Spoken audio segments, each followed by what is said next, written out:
ರತಿಪತಿಗೆ ಭೂಲೋಕವರಿಸುವ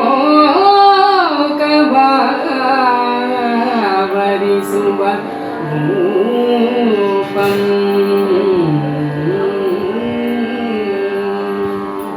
ಸರಿಪತಿಗೆ ಗಂಭೀರತೆಯನು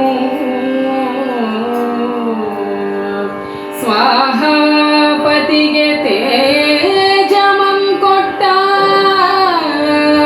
ಗುರುಮೂರ್ತಿ ಪಂಪಾಪತಿ ವಿರೂಪಾಕ್ಷನು ಎಮಗಿಷ್ಟ ಸಿದ್ಧಿಯಮ್ಮ ಸಂತೋಷದಿಂದ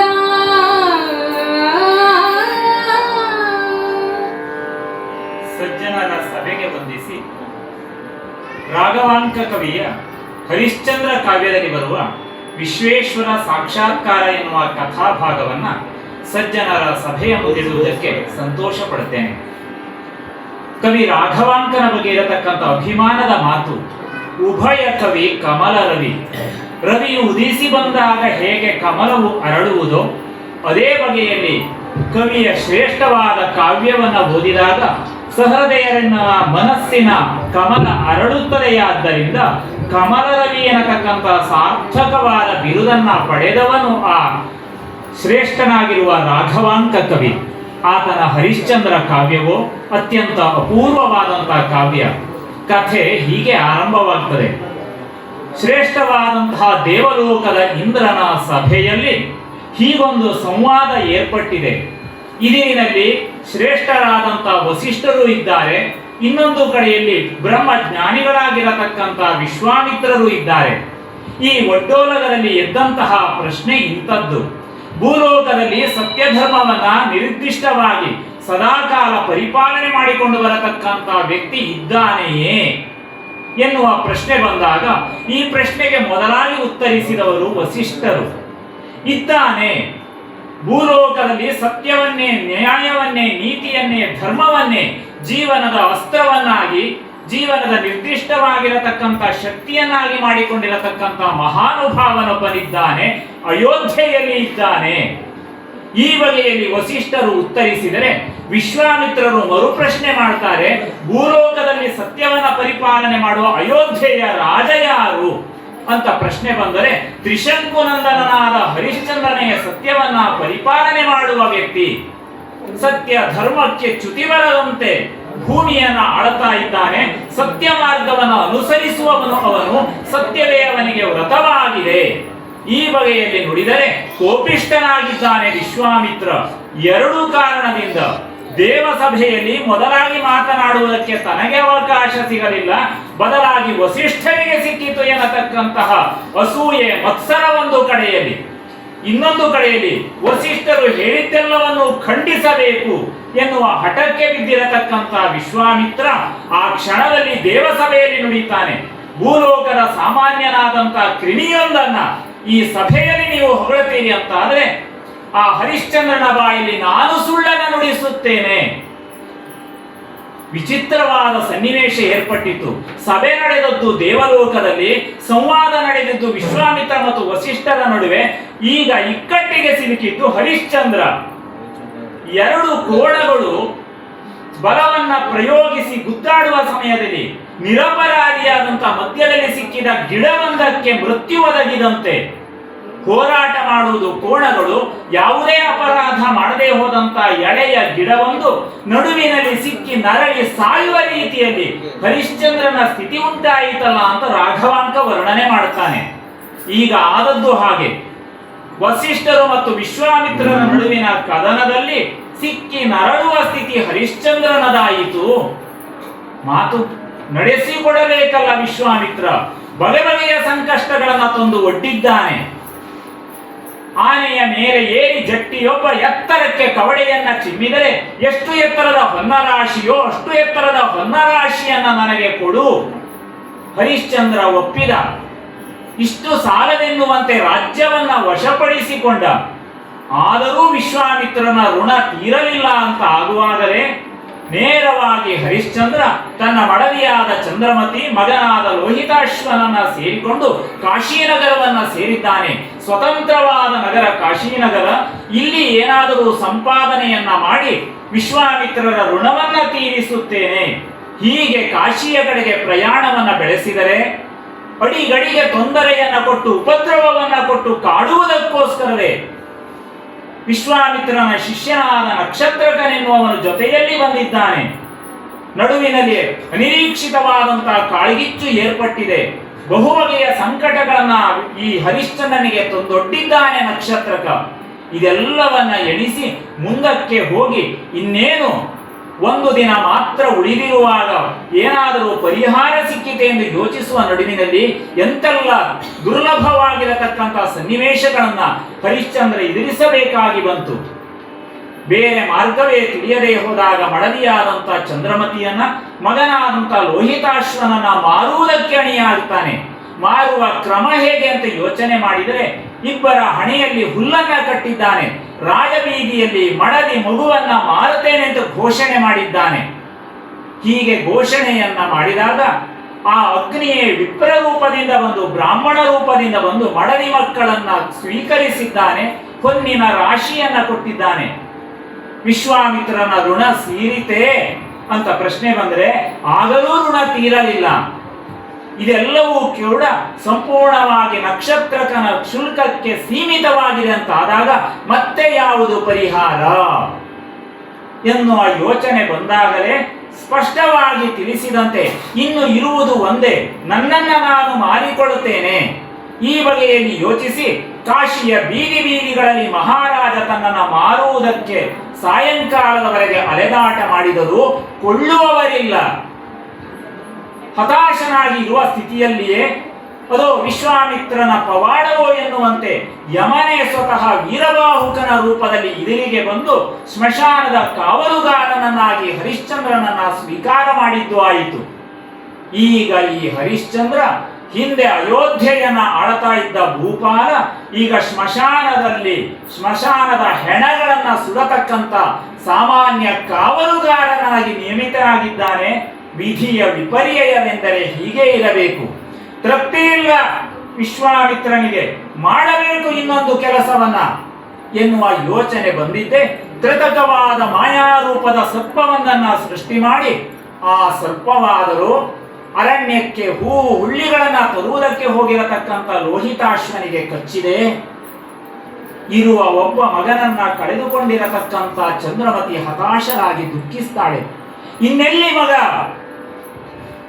ಬೆಳಗಾಗುವ ಮೊದಲು ಈ ಮಗನ ಸಂಸ್ಕಾರವನ್ನ ಮಾಡಬೇಕು ಅಂತ ಹೇಳಿ ಅದು ಕಾಶಿಯ ಸ್ಮಶಾನ ಭೂಮಿಗೆ ಹೊತ್ತು ತಂದಿದ್ದಾಳೆ.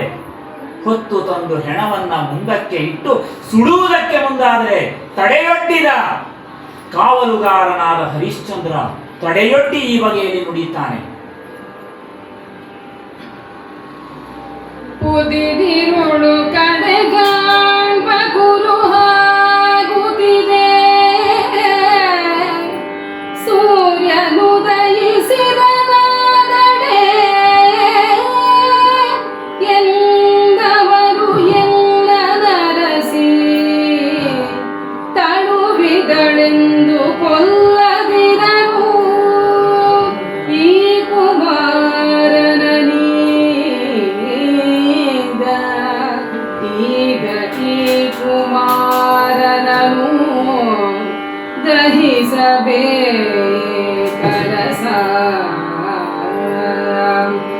ಎಂದು ಸುದತಿ ನುಡಿಯದು.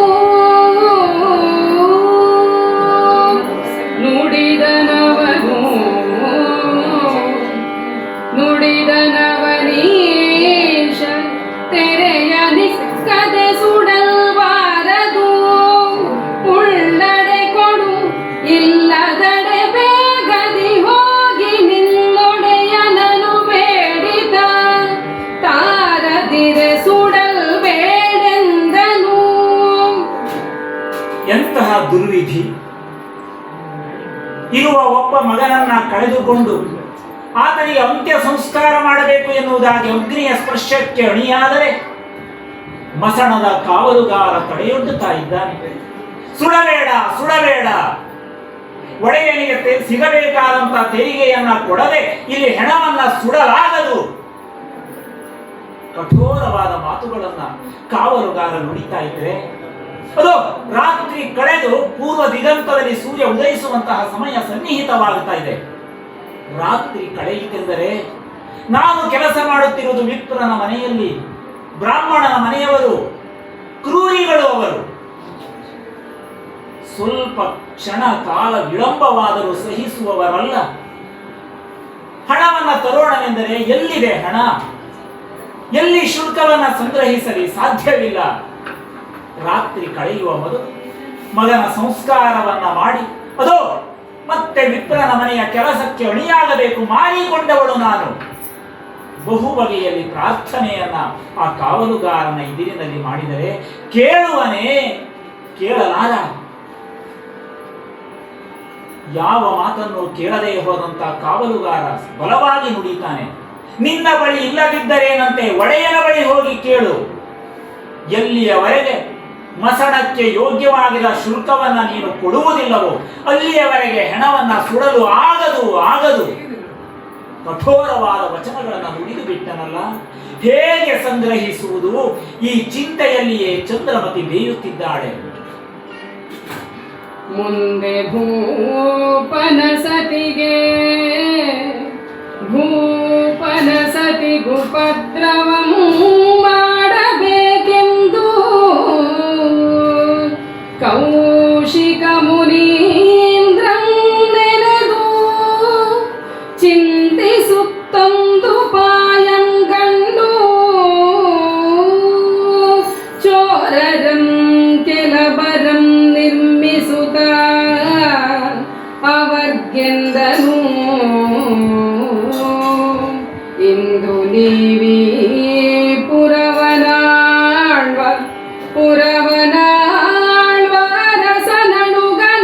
ಕೊಂದು ಆಕೆ ಬಪ್ಪ ಬಟ್ಟೆಯೊಳಿರಿಸಿ ಬನ್ನಿ ಹೋಗೆಂದು ಬೆಸಸಲು ಯತಿಪನಾಜ್ಞೆಯಿಂದವದಿರು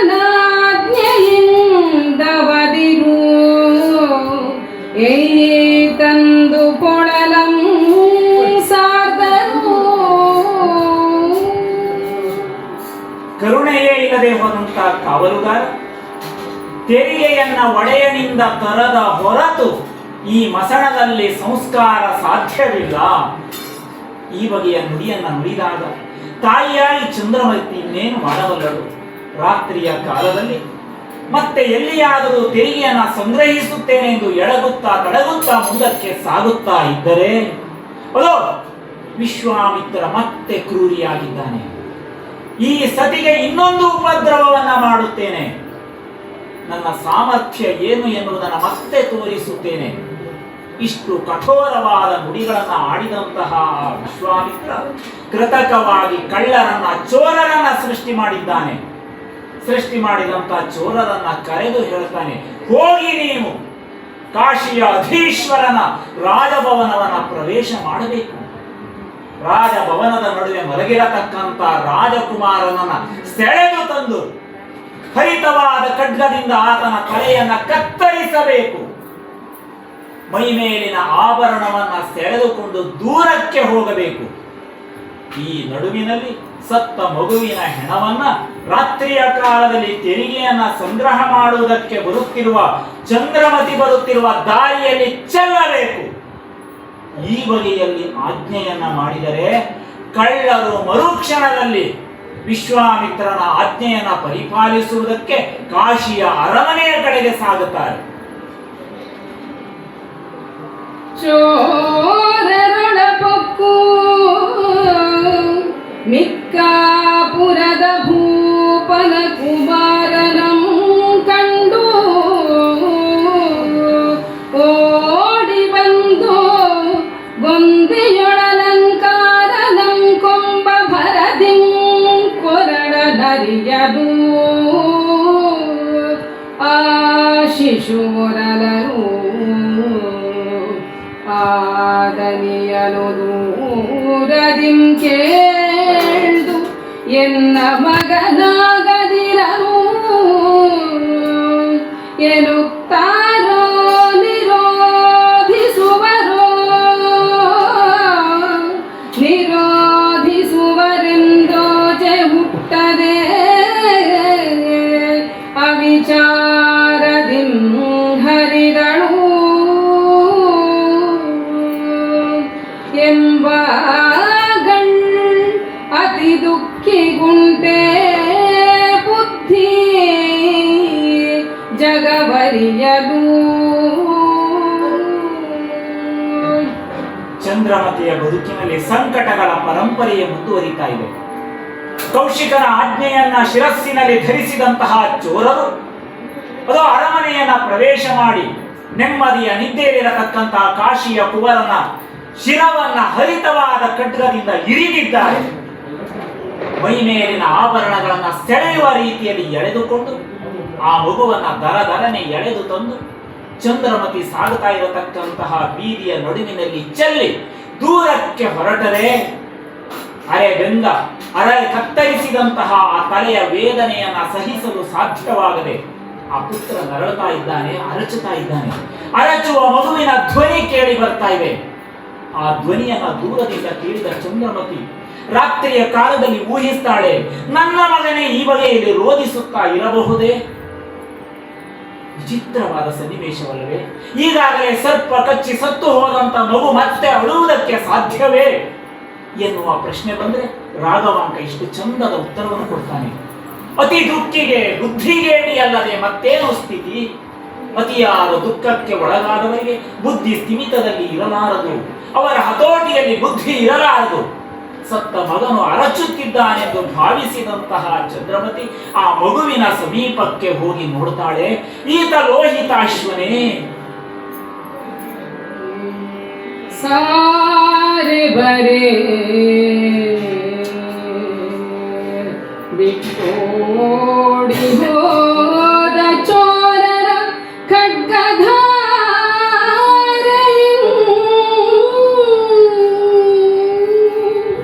ಬಸವಳಿದ ಹಸುಳೆಯಂ ತಂದೆಯ ಕುಮಾರನೆಂದೇ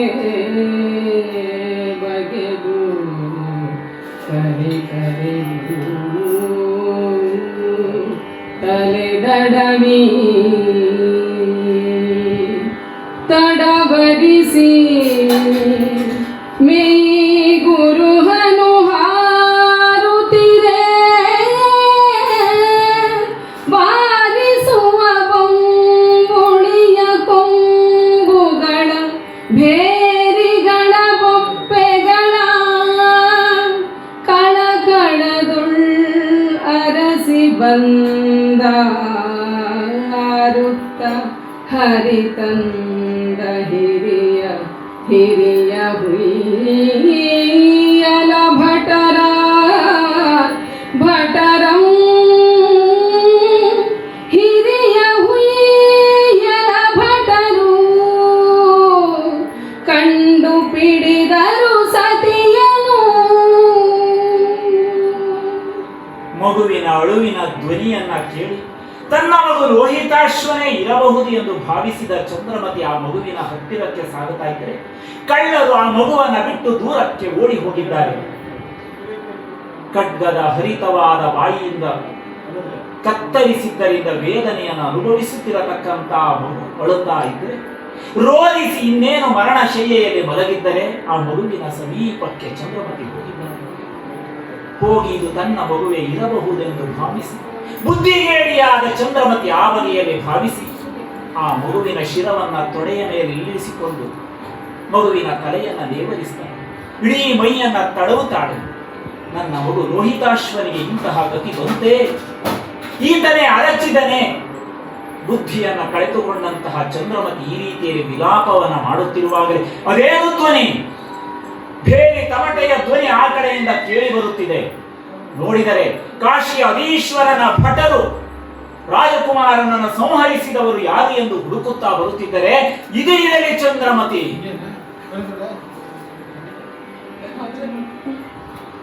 ಎಲೆಲೆ ರಕ್ಕಸಿಯಾಗದಿರಡು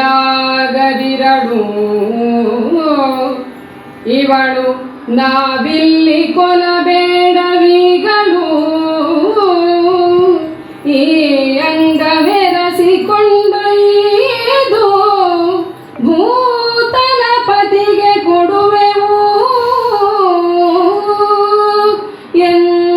ಸುಮಳಿದ ಹಸುಳೆಯಂ ಹೊರಿಸಲಾಗ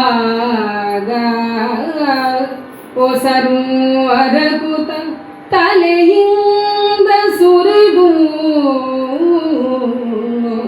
ಉಟ್ಟ ಸೀರೆ ತೊಪ್ಪನೆ ತೋಯೇ ಲಲನೆಯಂ ಕಿತ್ತಲಗುಗಳ ನಡುವೆ ಹೆಡಗೈಯ ಬಲಿದ ನೇಣಂ ಪಿಡಿದು ಜಡಿ ಜಡಿದು ನಡೆಸಿ ತಂದರು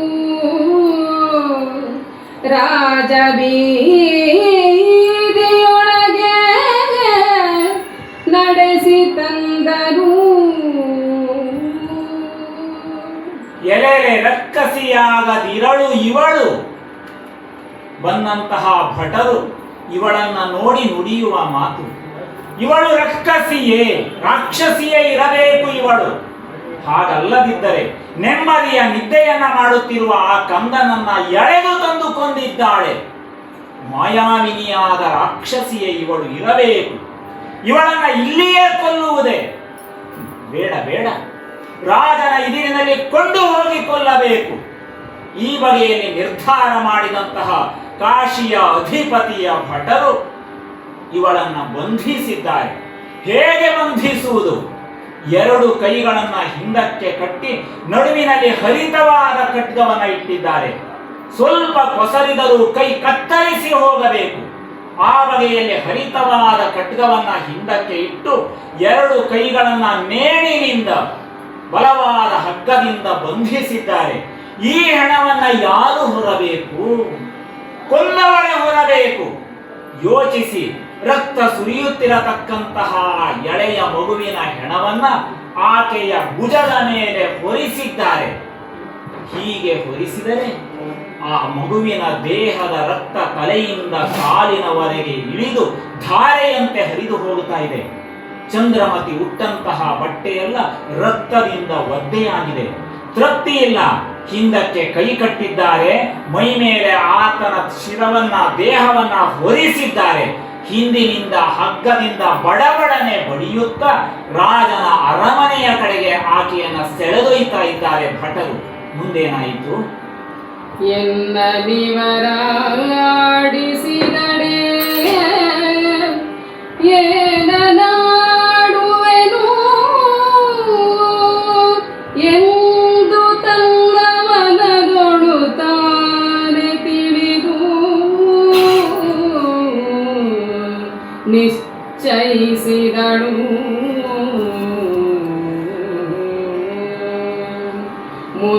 ಮುಂದೇಗಳ್ ಆವ ದುಃಖವುಂಟು ಅವನೈದೆ ಕಂಡೆನು ಉಂಡೆನು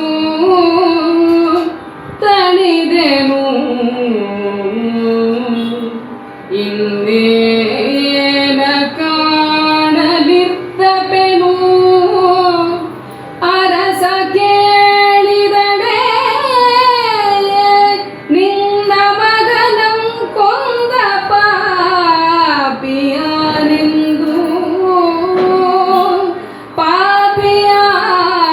ಪಾಪಿಯಾನೆಂದಾಡಿ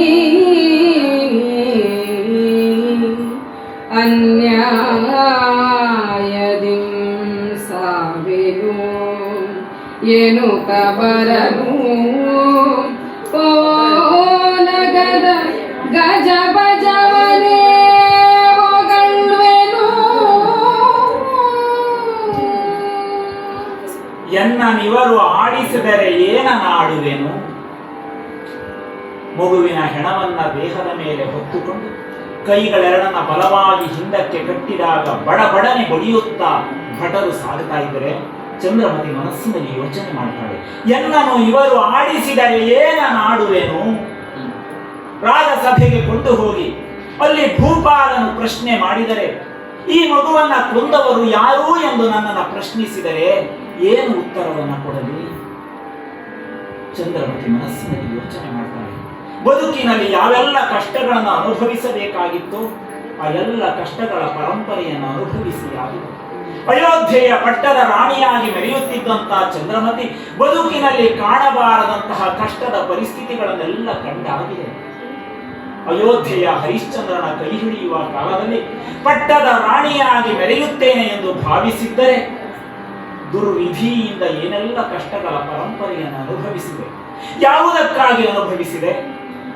ಒಡೆಯನಾದ ಹರಿಶ್ಚಂದ್ರನ ಸತ್ಯವ್ರತದ ಪರಿಪಾಲನೆಗೋಸ್ಕರ ಎಲ್ಲ ಕಷ್ಟಗಳನ್ನು ಒಪ್ಪಿಕೊಂಡು ಬದುಕಿದೆ. ಈ ಕ್ಷಣದಲ್ಲಿ ದುರ್ವಿಧಿ ಈ ಬಗೆಯಲ್ಲಿ ಬರುತ್ತದೆ ಅಂತಾದರೆ ಒಡೆಯನ ಸತ್ಯವ್ರತವನ್ನು ಪರೀಕ್ಷಿಸುವುದಕ್ಕೆ ವಿಧಿಯೇ ರೂಪಿಸಿದ ಆಟವಲ್ಲದೆ ಮತ್ತಾವುದಿರಬಹುದು? ಈ ಸಂದರ್ಭದಲ್ಲಿಯೂ ಎನ್ನನ್ನು ಅವರು ಆಡಿಸಿದರೆಂದರೆ, ಒಂದು ವೇಳೆ ಪ್ರಶ್ನಿಸಿದರೆಂದರೆ, ಮಗುವನ್ನು ಕೊಂದವನು ನಾನೇ ಎಂದು ತಪ್ಪನ್ನು ಒಪ್ಪಿಕೊಳ್ಳದೆ ಬೇರೆ ವಿಧಿ ಇಲ್ಲ. ಹಲವು ಕಷ್ಟಗಳ ಜೊತೆಯಲ್ಲಿ ಇದೊಂದು ಕಷ್ಟ ಸೇರಿಕೊಳ್ಳಲಿ. ಕಷ್ಟಗಳ ಪರಂಪರೆಯನ್ನೇ ಅನುಭವಿಸಿದವಳಿಗೆ ಮರಣದಂಡನೆಯೇ ಬಂದು ಒದಗುತ್ತದೆ ಅಂತಾದರೆ ಆ ಮರಣವನ್ನು ಪ್ರೀತಿಯಿಂದ ಸ್ವೀಕರಿಸುತ್ತೇನೆ. ಒಡೆಯನಾದ ಹರಿಶ್ಚಂದ್ರನ ಸತ್ಯವ್ರತ ಪರಿಪಾಲನೆಗೋಸ್ಕರ ಈ ಬಗೆಯಲ್ಲಿ ಮನಸ್ಸಿನಲ್ಲಿ ಚಿಂತಿಸಿ ಮುಂದಕ್ಕೆ ಅಡಿಯಿಡುತ್ತಿರುವಾಗಲೇ ರಾಜಸಭೆಯನ್ನು ಪ್ರವೇಶ ಮಾಡಿದ್ದಾರೆ. ರಾಜಸಭೆಯಲ್ಲಿ ಭಟರು ಬಂದು ಹೇಳಿದ್ದಾರೆ, ನಿನ್ನ ಮಗುವನ್ನ ಕೊಂದ ರಕ್ಕಸಿ ಇವಳು. ಧರ್ಮಾಧಿಕಾರಿಗಳ ಎದುರಿನಲ್ಲಿ ವಿಚಾರಣೆ ನಡೆಯಲಿ ಎಂದು ಹೇಳಿದರೆ ತಲೆಬಾಗಿ ಚಂದ್ರಮತಿ ಉಳಿತಾಳೆ. ಧರ್ಮಾಧಿಕಾರಿಗಳು ಯಾಕೆ? ತಪ್ಪು ಮಾಡಿದವಳು ನಾನು. ಆಭರಣದ ಆಸೆಯಿಂದ ಮಗುವನ್ನ ನಾನು ಕೊಂದವಳಿದ್ದೇನೆ. ಕೊಡು ನನಗೆ ಶಿಕ್ಷೆಯನ್ನ. ಆದರೆ ಕಾಶಿಯ ಅಧೀಶ್ವರ ಧರ್ಮ ಮಾರ್ಗವನ್ನ, ಧರ್ಮಶಾಸ್ತ್ರವನ್ನ ಬಲ್ಲವನು. ಮರುಮಾತಿನಲ್ಲಿಯೇ ಮರಣದಂಡನೆಯನ್ನ ಕೊಡಲಾರ. ಧರ್ಮಾಧಿಕಾರಿಗಳು ವಿಚಾರಣೆಯನ್ನ ಮಾಡಲಿ, ಮತ್ತೆ ಯೋಚಿಸುತ್ತೇನೆ. ಚಂದ್ರಮತಿ ನುಡಿತಾಳೆ, ಧರ್ಮಾಧಿಕಾರಿಗಳು ಯಾಕೆ? ತಪ್ಪು ಮಾಡಿದವಳು ನಾನೇ ಒಪ್ಪಿಕೊಂಡ ಮೇಲೆ ಸಮಯ ಹರಣ ಬೇಕೆ? ಕೊಡು ಶಿಕ್ಷೆಯನ್ನ. ಇಷ್ಟು ಬಲವಾಗಿ ನುಡಿದಾಗ ಯಾವ ಬಗೆಯ ಶಿಕ್ಷೆಯನ್ನ ಈಕೆಗೆ ಕೊಡಬೇಕೆಂದು ಅಮಾತ್ಯ ಸಮೂಹವನ್ನ ಕಾಶಿಯ ಅಧೀಶ್ವರ ಪ್ರಶ್ನಿಸಿದ. ಕೆಲವರು ನುಡಿದರು, ಬೆಂಕಿಯನ್ನ ಹೊತ್ತಿಸಿ ಹೆಣ್ಣನ್ನ ಕೊಲ್ಲಬೇಕು. ಎಳೆಯ ಶಿಶುವನ್ನ ಕೊಂದವಳಿಗೆ ಧರ್ಮಶಾಸ್ತ್ರ ಇದನ್ನ ನುಡಿಯುತ್ತದೆ ಎಂದು ಅಮಾತ್ಯರು ನುಡಿದರಂತೆ. ಕೆಲವರು ಹೇಳಿದರು, ಕುದುರೆಯ ಕಾಲಿಗೆ ಕಟ್ಟಿ ಇವಳನ್ನ ಎಳೆಸಿ ಕೊಲ್ಲಬೇಕು. ಇನ್ನು ಕೆಲವರು ನುಡಿದರು, ಹರಿತವಾದ ಖಡ್ಗದಿಂದ ತಲೆಯನ್ನ ಕತ್ತರಿಸಿ ಕೊಲ್ಲಬೇಕು. ಹೀಗೆ ಬಹುಬಗೆಯಲ್ಲಿ ಹಿಂಸೆಯ ಮಾರ್ಗವನ್ನ ಅವರೆಲ್ಲ ನುಡಿಯುತ್ತಾ ಇದ್ದರೆ ಯಾವ ಮಾರ್ಗ ಯೋಗ್ಯವೆಂದು ಯೋಚಿಸುವಾಗಲೇ ಅಧೀಶ್ವರ ಈ ಬಗೆಯ ನಿರ್ಧಾರಕ್ಕೆ ಬರ್ತಾನೆ, ಹೀಗೆ ಕೊಲ್ಲಬೇಕು ಇವಳನ್ನ. ಗೋನುತ ಕುಮಾರನಂ ದಹಿಸಿ ದೂವೆಯ ಕೆಲದೊಳಿ ನರಕಿ ವನಿತೆಯನು ಅನಾಮಿಕನ ಕೈಯೊಳು ಅನುಮಾನವಿಲ್ಲದೆ ಕೊಲಿಸು ಹೋಗು ಎಂದು ವೀರಬಾಹುಕನ ಕೈಯಲ್ಲಿ ಕಳುಹಲು ಏನೆಂದು ದಂವಾಳ್ಪೆನು ಎಂದು ಸುಡುಗಾಡದತ್ಯಾನಂದದಿ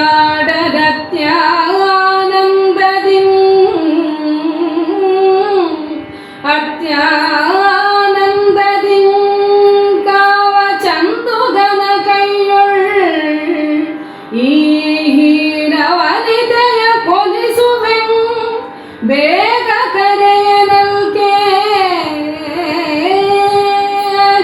ಅರರೆ ಭೂಪಂ ಬಂದನು. ಅನಾಮಿಕನ ಕೈಯೊಳು ಅನುಮಾನವಿಲ್ಲದೆ ಕೊಲಿಸು. ಕಾಶಿಯ ಅಧೀಶ್ವರನ ಆಜ್ಞೆ ಇದು. ಮಗುವನ್ನ ಕೊಂದಂತಹ ಈ ಪಾಪಿಗೆ ಅನಾಮಿಕನ ಕೈಯಲ್ಲಿ ಕೊಲೆಯಾಗಬೇಕು. ಅಂತಹ ಶಿಕ್ಷೆಯನ್ನು ಕೊಡಬೇಕು. ಅನುಮಾನವಿಲ್ಲದೆ, ಸಂದೇಹವಿಲ್ಲದೆ ಈಕೆಯ ಶಿರವನ್ನ ತರಿಯಬೇಕು. ಯಾರು ಯೋಗ್ಯನೆಂದು ಯೋಚಿಸಿದರೆ ಇದ್ದಾನಲ್ಲ ಸ್ಮಶಾನದ ಒಡೆಯನಾದ ವೀರಬಾಹುಕ, ಅವನನ್ನ ಕರೆಸಿದ್ದಾನೆ. ಹೋಗು. ಮೊದಲ ಕೆಲಸ ಯಾವುದೆಂದರೆ, ನನ್ನ ಮಗ ಮರಣ ಹೊಂದಿದ್ದಾನೆ, ಆ ಮಗುವನ್ನ ಮಸಣದಲ್ಲಿ ಮೊದಲು ಸಂಸ್ಕಾರ ಮಾಡು. ಅವನಿಗೆ ಅಗ್ನಿಸ್ಪರ್ಶವನ್ನ ಮಾಡು. ಆ ಅಗ್ನಿಸ್ಪರ್ಶ ಮಾಡಿದ ಸಮಯದಲ್ಲಿ ಮಗುವಿನ ದೇಹ ಸುಡುವಾಗ ಹೊಗೆಯು ಮೇಲಕ್ಕೆ ಏಳುತ್ತಿರುವಾಗ ಆ ಹೊಗೆಯ ಪಕ್ಕದಲ್ಲಿಯೇ ಇವಳನ್ನ ಅನಾಮಿಕನ ಕೈಯಿಂದ ಕೊಲ್ಲಿಸು. ಈ ಬಗೆಯಲ್ಲಿ ವೀರಬಾಹುಕನಿಗೆ ಆಜ್ಞೆಯನ್ನ ಕಾಶಿಯ ಅಧೀಶ್ವರನು ಮಾಡಿದರೆ ವೀರಬಾಹುಕ ನುಡಿತಾನೆ, ರಾಜನ ಆಜ್ಞೆಯನ್ನ ಶಿರದಲ್ಲಿ ಧರಿಸಿದ್ದೇನೆ, ಈಗ ಮಾಡುತ್ತೇನೆ. ನಾನು ಮಾಡುವುದಲ್ಲ, ಅನಾಮಿಕನನ್ನ ಕರೆಯುತ್ತೇನೆ, ಬಾ ಎಂದು ಕರೆದರೆ ಬಂದವನು ಅವನೇ. ಮಸಣದ ಕಾವಲುಗಾರನಾಗಿದ್ದಂತಹ ಹರಿಶ್ಚಂದ್ರ ಭೂಪತಿ ಇದಿರಿಗೆ ಬರ್ತಾನೆ. ವಸುಧಾಧಿಪತಿಯ ನೇಹದ ಮಗನ ಕೊಂದ ರಕ್ಕಸಿ ಇವಳು,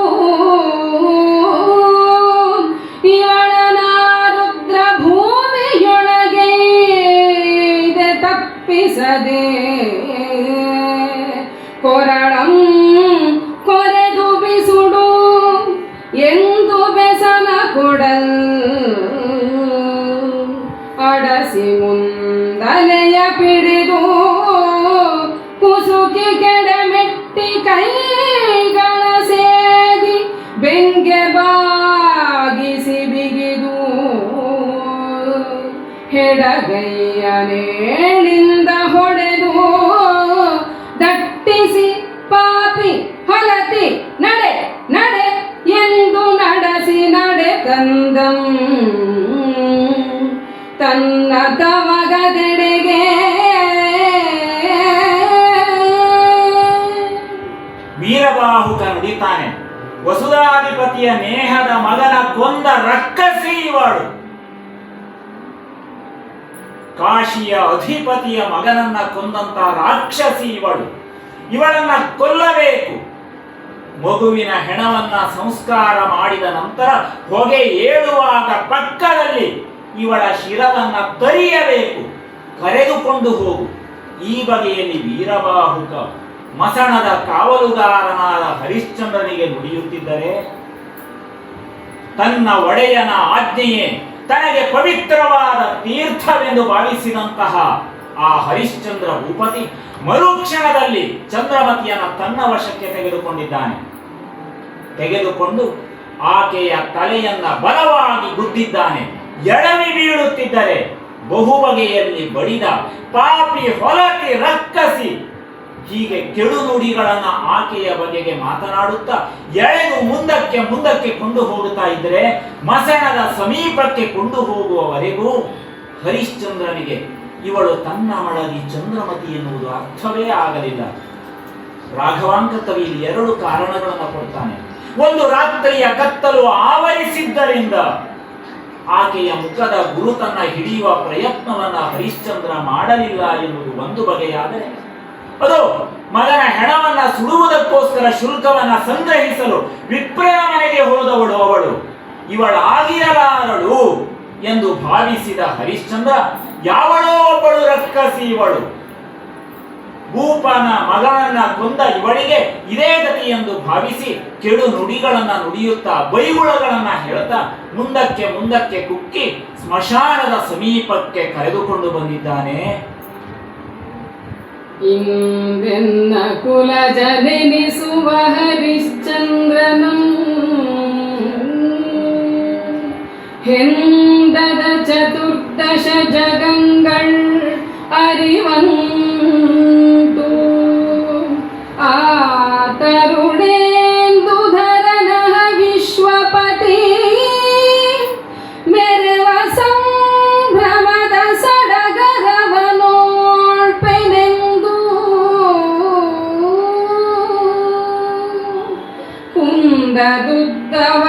ಕುಂದದುದ್ದವನೇರಿ ಮಿಂದಿರ್ತನೋ ಎನಿಪ್ಪಂದದಿಂದ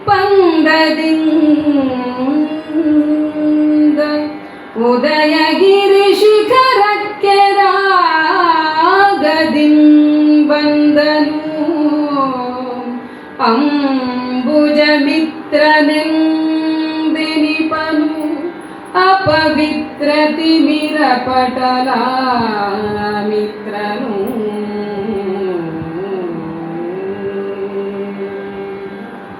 ಎಷ್ಟು ಚಂದದ ಸನ್ನಿವೇಶವನ್ನ ರಾಘವಾಂಕ ಕಟ್ಟಿಕೊಡ್ತಾನೆ.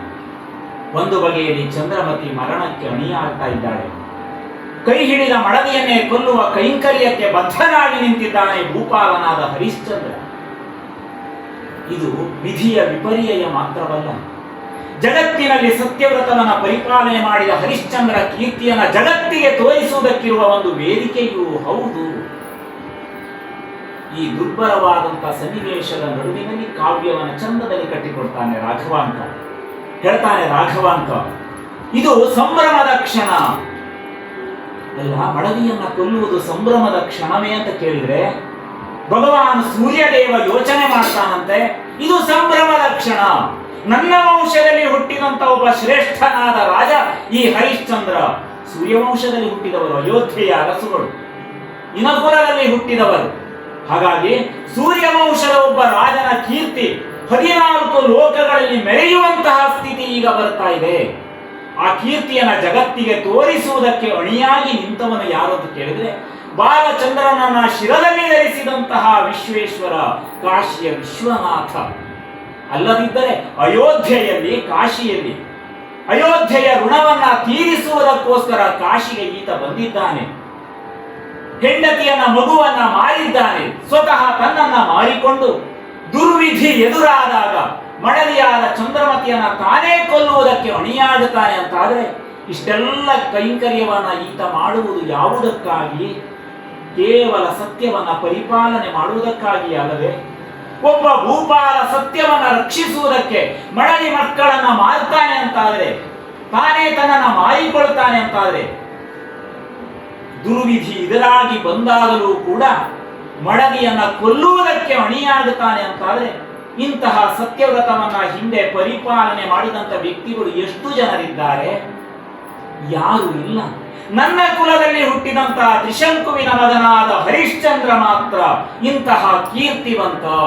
ಈತನ ಕೀರ್ತಿ ಚತುರ್ದಶ ಭುವನಗಳಲ್ಲಿ ಹರಡುವುದಕ್ಕೋಸ್ಕರ, ಆ ಕೀರ್ತಿಯನ್ನ ನೋಡುವುದಕ್ಕೆ ಕಾಶಿಯ ವಿಶ್ವನಾಥನೇ ಎದುರಾಗಿ ನಿಂತಿರುವಂತಹ ಸನ್ನಿವೇಶದಲ್ಲಿ ನಾನು ಅದನ್ನ ನೋಡ್ತೇನೆ ಎಂದು ಭಾವಿಸುತ್ತಲೋ ಎನ್ನುವಂತೆ ഇരുಳು ಕಳೆದು ಪೂರ್ವಾಚಲದಲ್ಲಿ ಸೂರ್ಯನ ಉದಯವಾಗುತ್ತಾ ಇದೆ, ರಾತ್ರಿ ಕಳೆದು ಬೆಳಗಾಗುವಂತಹ ಸನ್ನಿವೇಶವೋ ಎನ್ನುವಂತೆ ಭಗವಾನ್ ಸೂರ್ಯದೇವನು ಪೂರ್ವದ ಅಗ್ನಿಯಲ್ಲಿ ಮೇಲಕ್ಕೆ ಬರುತ್ತಿದ್ದರೆ ಚಂದ್ರಮತಿಯನ್ನ ಹರಿಶ್ಚಂದ್ರ ಅದು ಮಸಣಕ್ಕೆ ಕೊಂಡು ಹೋಗಿದ್ದಾನೆ.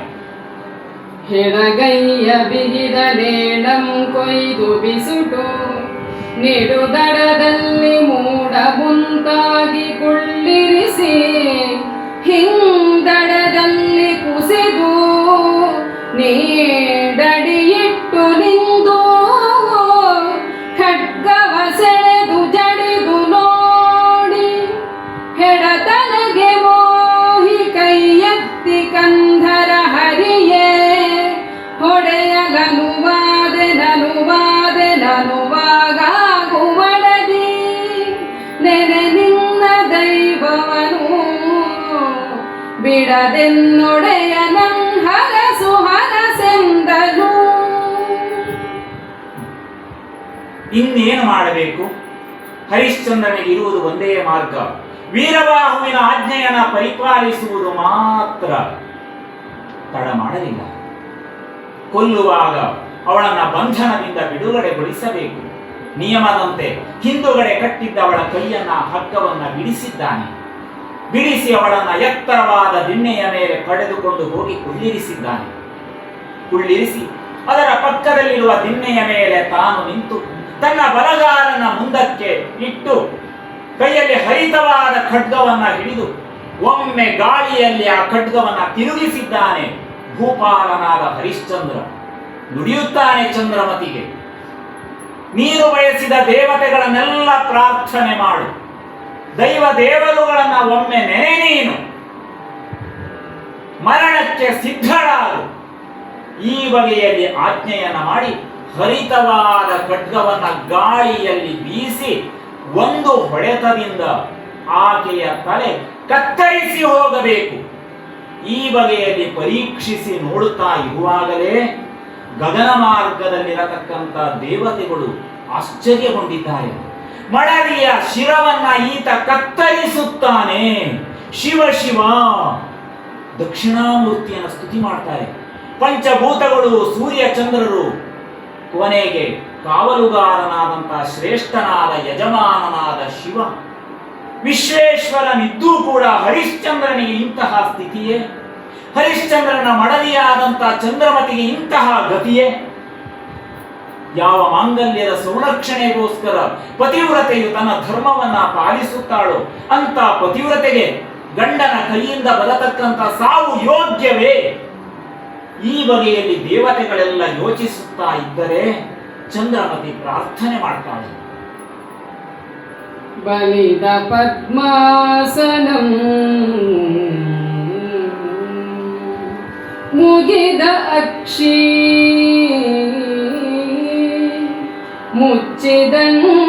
ಮುಚ್ಚಿದಂಜಲಿ ವೆರಸಿ ಗುರು ವಸಿಷ್ಠಂಗೇರಗಿ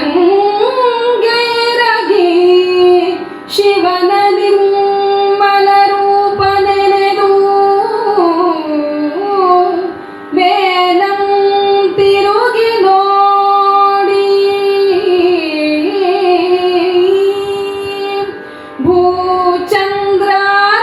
ಭೂಚಂದ್ರಾರ್ಕತಾರಂಬರಂ ಕಲಿಹರಿಶ್ಚಂದ್ರರಾಯಂ ಸತ್ಯವೆರಸಿ ಬಾಳಲಿ ಮಗಂ ಮುಕ್ತನಾಗಲಿ ಮಂತ್ರಿ ನೆನೆದುದಾಗಲಿ ರಾಜ್ಯದೊಡೆಯ ವಿಶ್ವಾಮಿತ್ರ ನಿತ್ಯನಾಗಲಿ ಹರಕೆ ಹೊಡೆಯೆಂದಳು.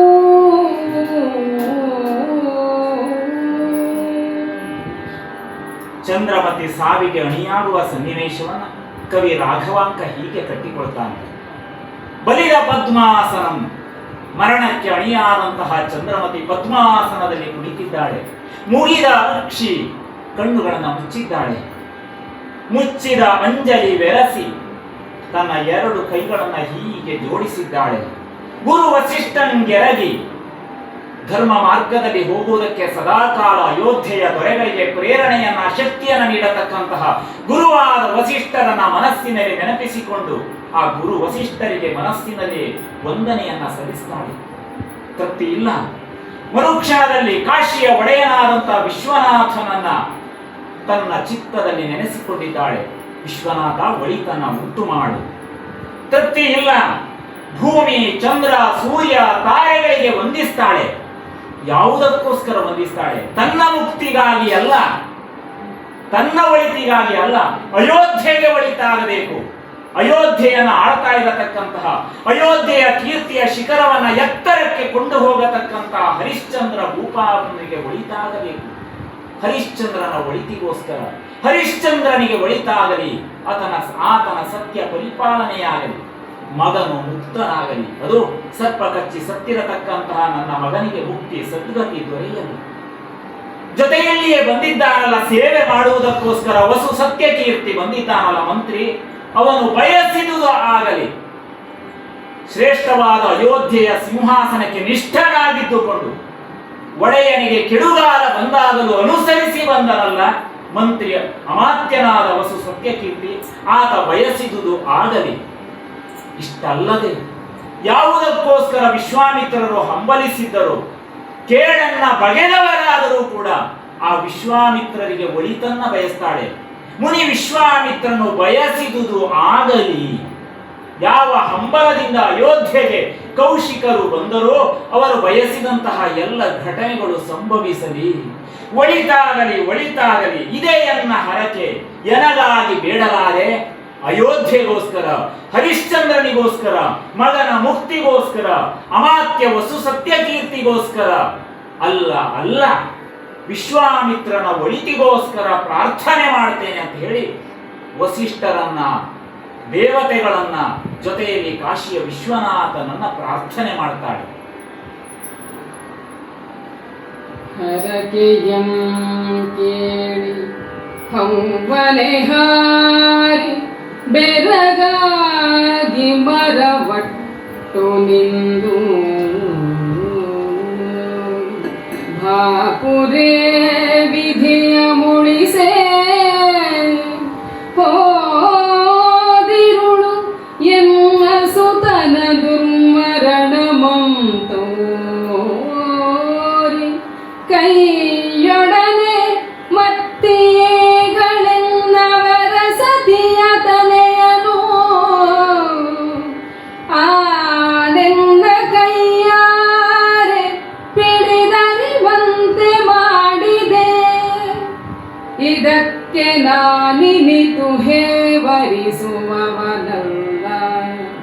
ಅತಿಯಾಜ್ಞೆಯುಳಿದಡೆ ಸಾಕು ಎನ್ನುತ್ತ ಕೊನಲನು ವಾದನು.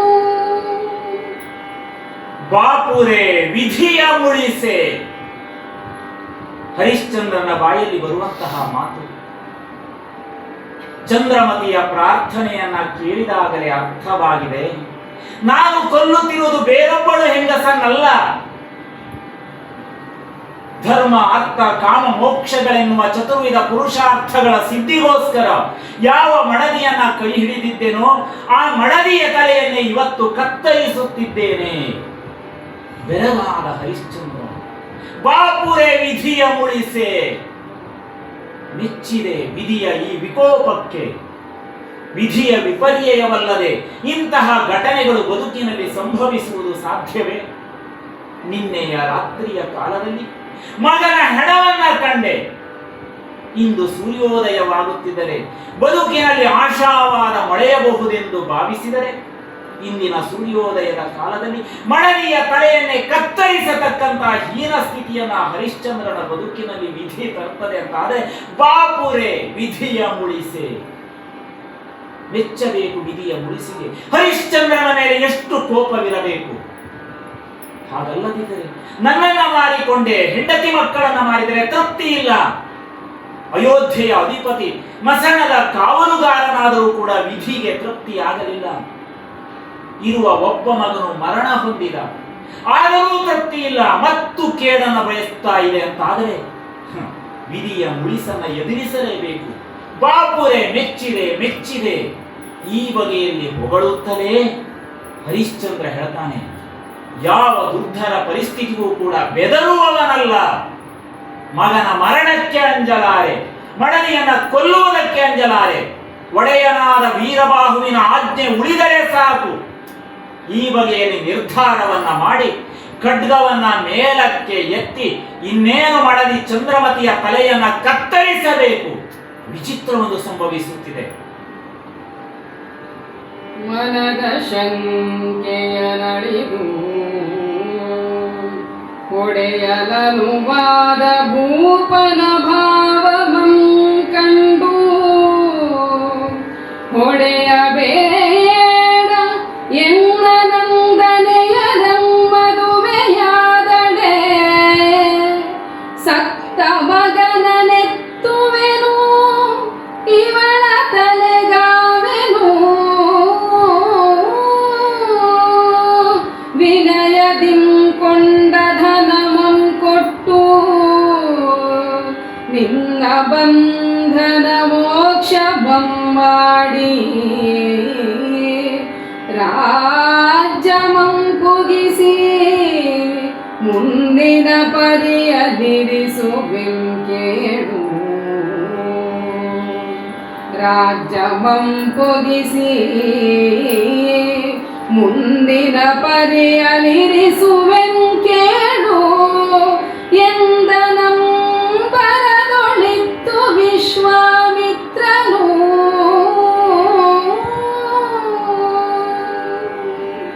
ಸಂದೇಹವಿಲ್ಲದೆ ಚಂದ್ರಮತಿಯ ತಲೆಯನ್ನ ಕತ್ತರಿಸುವುದಕ್ಕೆ ಸಿದ್ಧನಾದಂತ ಹರಿಶ್ಚಂದ್ರನನ್ನ ಗಗನ ಮಾರ್ಗದಲ್ಲಿ ನೋಡಿದಂತಹ ವಿಶ್ವಾಮಿತ್ರ ಹರಿಶ್ಚಂದ್ರನನ್ನ ತಡಿತಾನೆ. ಹೊಡೆಯಬೇಡ.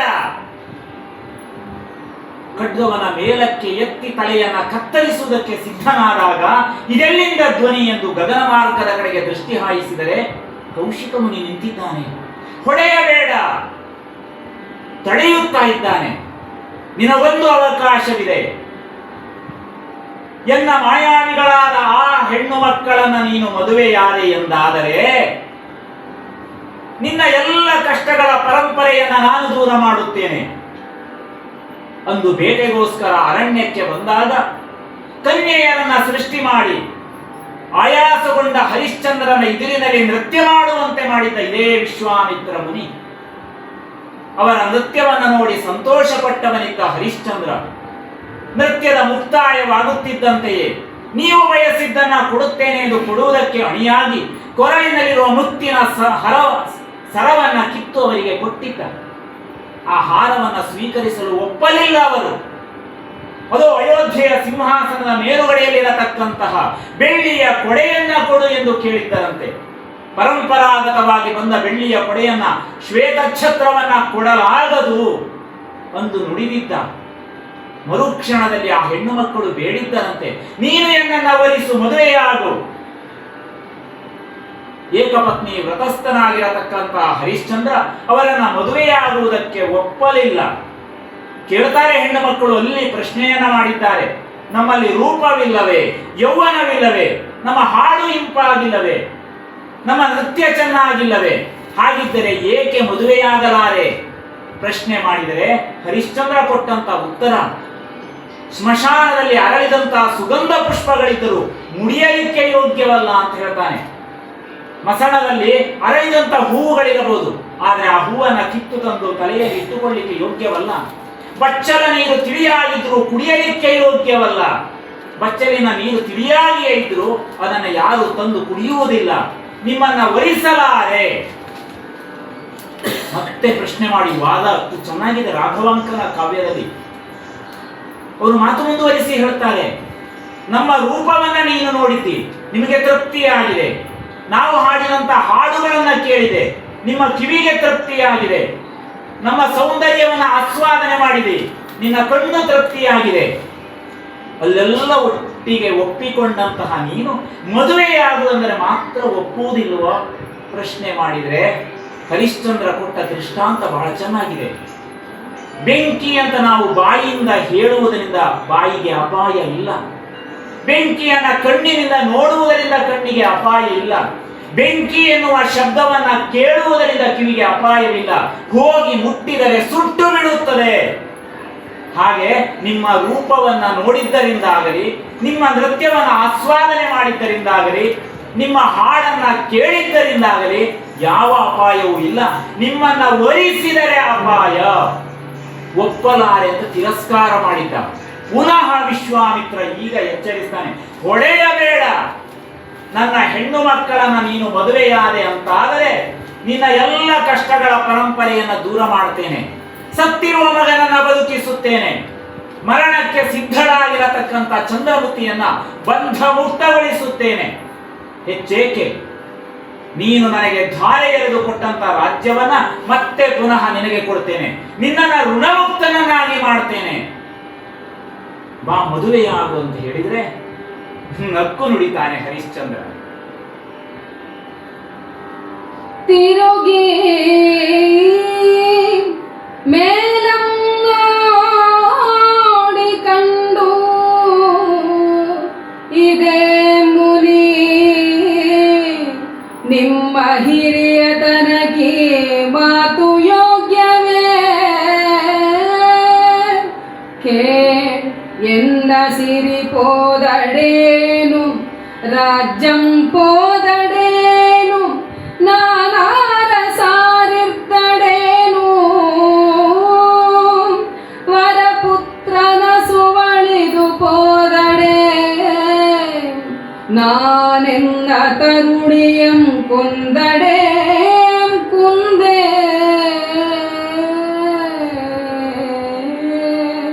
ಸತ್ಯವನು ಬಿಟ್ಟಿರನೆನಿಸಿದಡೆ ಸಾಕು ಎಂದೆತ್ತಿ ಹಿಡಿದ ಖಡ್ಗವ ಜಡಿಯುತ್ತಿಂತೆಂದನು. ಬಹಳ ವಿಚಿತ್ರವಾದ ಸನ್ನಿವೇಶ. ಹರಿಶ್ಚಂದ್ರ ನಕ್ಕು ನುಡಿತಾನೆ ಕೌಶಿಕ ಮುನಿಯನ್ನ ನೋಡಿ.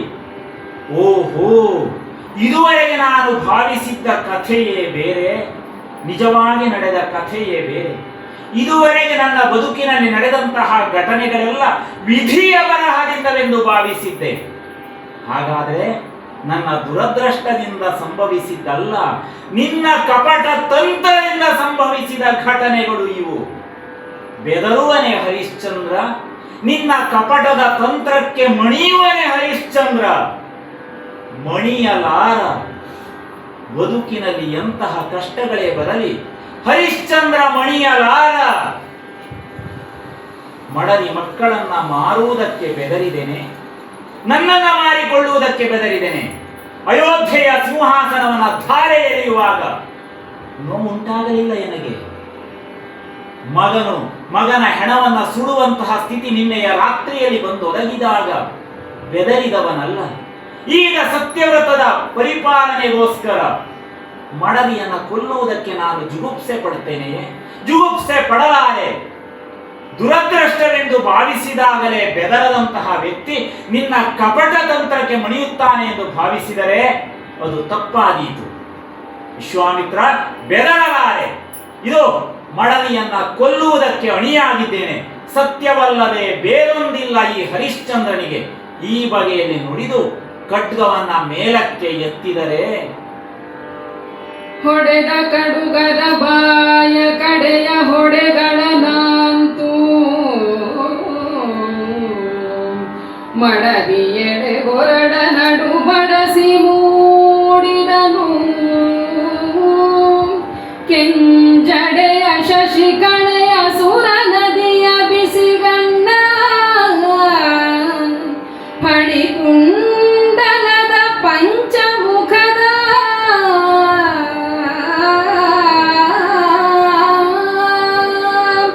ಎಡದಗಿರಿ ಜಯ ತಳಿತ ದಶಭುಜದ ಪುಲಿದೊಗಲಿ ಗುಡಿಗೆಯ ಮಹಾವಿಷ್ಣು ನಯನವೇರಿಸಿದ ಮೆಲ್ಲಡಿಯ ಕಾಶಿ ರಮಣ ವಿಶ್ವನಾಥಂ ಕಾಶಿ ರಮಣ ವಿಶ್ವನಾಥಂ ಸುರರ ನೆರವಿ ಜಯ ಜಯ ಜಯ ಜಯ ಜಯ ಜಯ ಜಯ ಜಯವೆನುತ್ತಿರೆ. ಹೊಡೆದ ಕಡುಗದ ವಾಯ ಕಡೆಯ ಹೊಡೆಗಳನಂತು ಮಡದಿ ಎಡೆಗೊರಳ ನಡುಬಡಸಿ ಬೂಡಿದನು.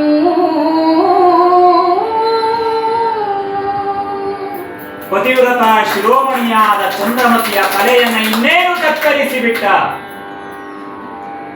ಎಂದು ಯೋಚಿಸುವಾಗಲೇ ಖಡ್ಗದ ತುದಿಯಲ್ಲಿ ಮೂಡಿದನಲ್ಲ ಅವನು. ಯಾರು ಯಾರೆಂದು ನೋಡಿದರೆ ರಾಘವಾಂಕ ಕವಿ ಚಿತ್ರಿಸ್ತಾನೆ. ತಲೆಯಿಂದ ಪಾದದವರೆಗೆ ವರ್ಣನೆ ಮಾಡ್ತಾನೆ. ಬಂದವನು ವಿಶ್ವೇಶ್ವರ. ಎಂತವನು ವಿಶ್ವೇಶ್ವರ? ಕೆಂಜಡೆಯ ಕೆಂಪಾದ ಜಟಾಮಂಡಲವನ್ನ ಹೊಂದಿದಂತಹ ವ್ಯಕ್ತಿ. ಒಂದು ಕಾಲದಲ್ಲಿ ಸುರನದಿ ಎನ್ನುವ ಗರ್ವದಿಂದ ಮೆರೆದಂತಹ ಗಂಗೆಯನ್ನ ತನ್ನ ಜಟಾಮಂಡಲದಲ್ಲಿಯೇ ಬಂಧಿಸಿದಂತಹ ಪರಶಿವನು ಅವನು. ಕೆಂಜಡೆಯ ಕೆಂಪು ಜಡೆಯನ್ನ ಹೊಂದಿದಂತಹ ಪರಶಿವ. ರಾಘವಾಂಕನಿಗೆ ತೃಪ್ತಿ ಇಲ್ಲ. ಮುಂದೆ ಹೇಳ್ತಾನೆ ಶಶಿಕಳೆಯ, ಅದು ಸಮುದ್ರ ಮಥನದ ಕಾಲದಲ್ಲಿ ಮೇಲಕ್ಕೆದ್ದು ಬಂದಂತಹ ಚಂದ್ರನನ್ನ ತನ್ನ ಶಿರದಲ್ಲಿ ಧರಿಸಿದಂತಹ ಆ ಪರಶಿವನು ಇದಿರಿನಲ್ಲಿ ಬಂದ. ಶಶಿಕಳೆಯ ತೃಪ್ತಿ ಇಲ್ಲ. ಸುರನದಿಯ ಸುರಗಂಗೆಯನ್ನ ತಲೆಯಲ್ಲಿ ಧರಿಸಿದಂತಹ ಪರಶಿವ. ಬಿಸಿಗಣ್ಣ ಸ್ವಲ್ಪ ಕೆಳಕ್ಕೆ ಬಂದರೆ ಹಣೆಯಲ್ಲಿ ಕಾಣಿಸುತ್ತಿದೆ, ಲಲಾಟದಲ್ಲಿ ಶೋಭಿಸುತ್ತಿದೆ ಮೂರನೆಯ ಕಣ್ಣು.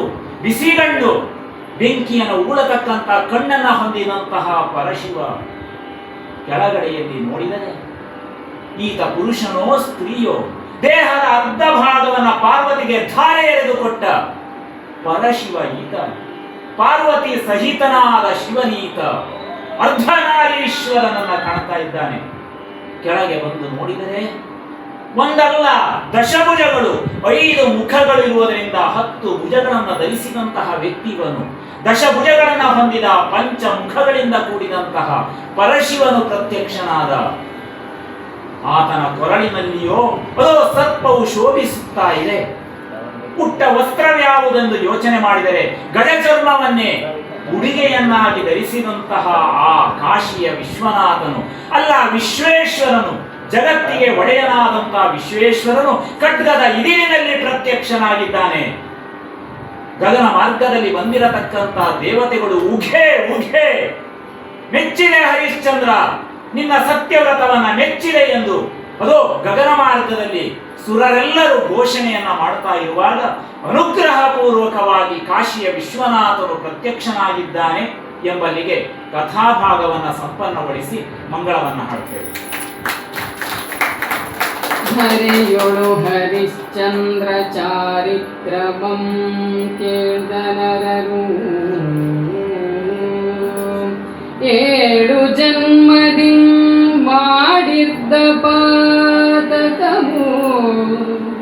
ತರಣಿಯುದಯದ ಮುಂದೆ ನಿಂದ ತಿಮಿರದ ತೆರದೆ ಹರಿಯುತ್ತಿಹುದು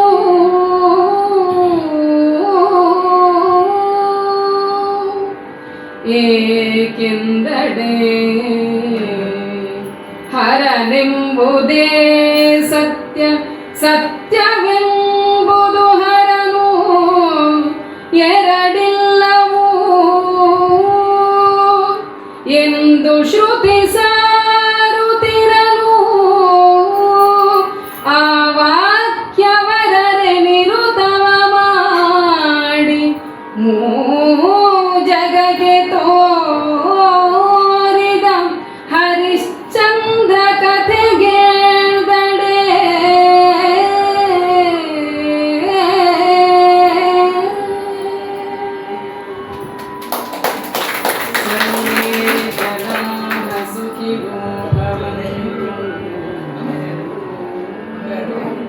ಸಮಸ್ತ ಸಮಿಮಂಗಳಾಯಿ ಭವಂತು.